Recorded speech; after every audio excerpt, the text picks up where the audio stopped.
बोली बोली आने वाली मैया की जय।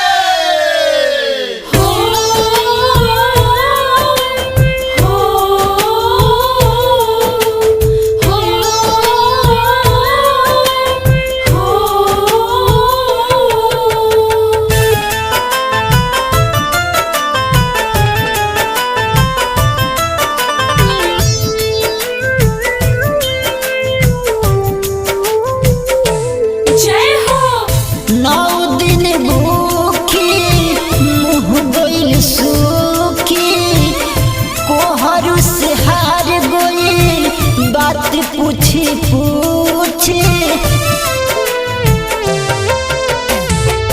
9 दिन भूखी मुँह गइल सूखी कोहरू से हार गइल बात पूछी पूछी तोहरे आगे बैठल बा आसरा लगाइए माई पूछेला बाला कानदान की को बोली है देवी माई पूछेला बाला कानदान की को बोली है देवी माई।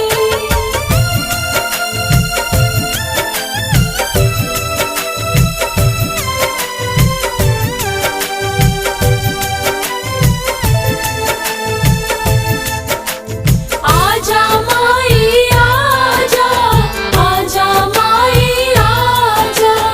आजा माई आजा आजा माई आजा।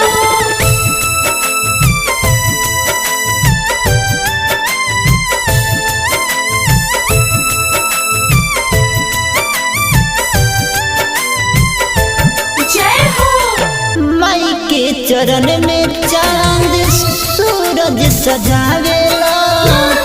कहेला कोहरू तू ही मूर्तियां बनावेला छोड़ले बयान पानी कइले बाऊ प्रवास हो राउर चमकार माई एकरा ना बुझात हो कहेला हमसे अब हिले में जब बोली है माई पूछेला बाला कानदान की को बोली है देवी माई पूछेला बाला कानदान की को बोली है देवी माई। हो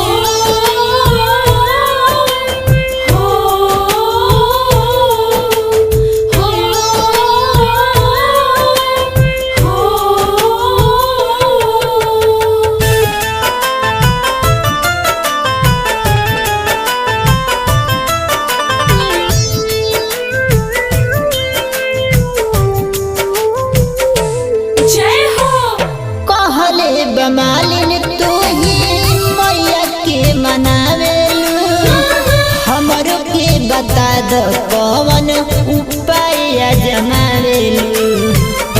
पंडित जी रोए रोज भोगवा लगावेनी रघुओ बता दी चीज कौन मैया के चढ़ावेनी कहेला जियरा जुड़ाई बेटा जब कही है माई पूछेला बाला कानदान की को बोली है देवी माई पूछेला बाला कानदान की को बोली है देवी माई। 9 दिन भूखी मुँह गइल सूखी कोहरू से हार गइल बात पूछी पूछी 9 दिन भूखी मुँह गइल सूखी कोहरू से हार गइल बात पूछी पूछी तोहरे आगे बैठल बा आसरा लगाइए माई पूछेला बाला कानदान की को बोली है देवी माई।